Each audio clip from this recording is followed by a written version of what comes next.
So hello guys, welcome back to our channel. তো তোমরা already এই ভিডিওটা দেখে নিয়েছো। তো এটা ছিল কালী পুজোর ব্লগ।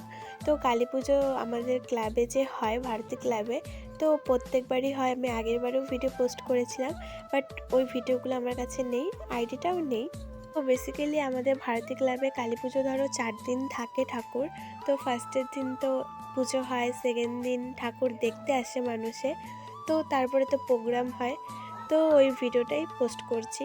তো ফার্স্টে দেখলে যে আরতি দিয়ে শুরু হয়েছে। তো এখানে আমার একটা ভাই খুব সুন্দর আরতি দিয়েছে। তো তারপরে এখানে ডান্সও হয়েছে দুটো। তো এই বাচ্চাটা না ঢাকের তালের কোমর দোলে গানের নাচটা করছিল।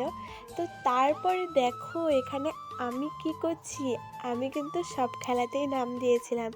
সো মোমবাতিটাই ভিডিও করা হয়েছে। তো এখানে আমি কতগুলো মোম ধরালাম, তো তোমরা একটু গেস করে বলো তো।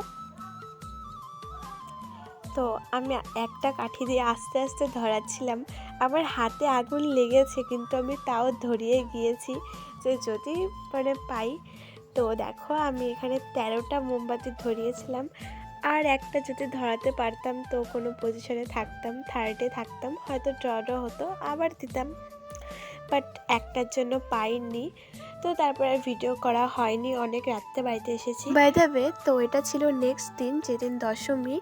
তো পরের দিন তো দশমী ছিল, তো এর জন্য ঠাকুর বের করে নিয়েছে। আর দেখো কত ভিড় হয়েছে, তো এখানে সবাই দাঁড়িয়েছিল। তো এখানে কিন্তু ডিজেও এনেছে, তো অনেক দূরই ঘোরায়। তো তারপরে ওখান থেকে ঘুরিয়ে এসে এখানে আমাদের ক্লাবের সামনেই নাচানাচি হচ্ছিল।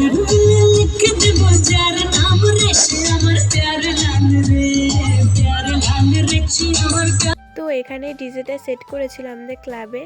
তো এখানে ঘুরিয়ে এসে তারপরে এখানে ছেলেরা ডান্স করছিল, তো আমরাও করেছিলাম, বাট ওই ভিডিওটা করা হয়নি।